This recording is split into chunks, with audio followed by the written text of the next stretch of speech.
It's a fact that the United States has the best economy in the world, offering the highest salaries and incredible business opportunities.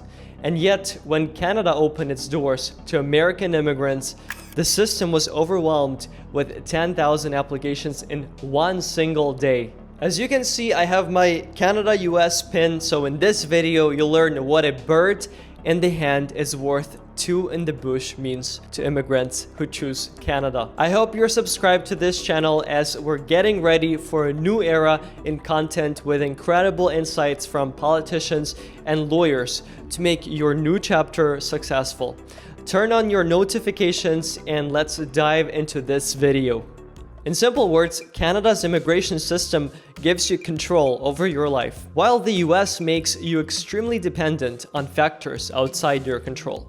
Imagine you've gone through the hassle of obtaining a student visa to study in New York, let's say, and you're now spending $30,000 to $60,000 a year on your degree in software engineering with hopes to make it back with crazy high salaries at companies like Google and Apple. It's all fun and games before you graduate. In the United States, you can get a work visa only for 1 year as a graduate, after which, if you're not sponsored by an employer, you're kicked out of the country.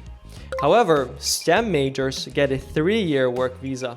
So in this case, you're lucky. After the 3-year time runs out, you now have two options. Either you convince your employer to pay a prevailing wage and sponsor you, or you leave the US. The even crazier part is when you're sponsored, you enter a pool of hundreds of thousands of workers like yourself, and yet only 65,000 people are selected each year. Let's say you got lucky and you now got sponsored under the H-1B visa. All this did is made you more dependent on your employer. Once an immigrant gets an H-1B visa, they're tied to a specific company. If they lose their job for whatever reason, they have a short window to find another sponsoring employer, or they just leave the country. Naturally, you might ask, but how do I become a permanent resident?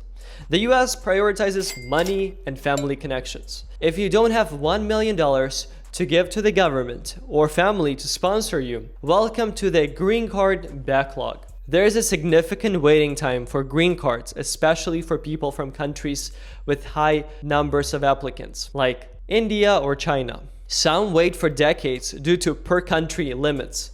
If you apply today, your appointment can be in 10 years. And in 10 years, a lot can go wrong at work, which would affect your immigration chances. Here's how it works in Canada. If you study for at least 2 years, you get a 3-year postgraduate work permit, which is an open work permit. Therefore, you're not tied to any employer. After that, you get 1 year of Canadian work experience, which qualifies you to apply for permanent residency. Once you file your case, it takes between 6 to 12 months to receive your permanent residency status, which then leads you to citizenship. In some cases, it's faster under certain provincial nominee programs that vary by province. It's important you understand the major differences between Canada and the US. Number 1, transparent process.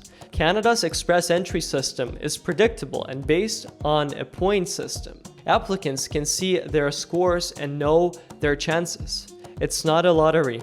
Number 2, work and stay. After studying in Canada, an immigrant can work in the country for up to 3 years. This experience can then be used to apply for permanent residency. Number 3, no ties to specific employer.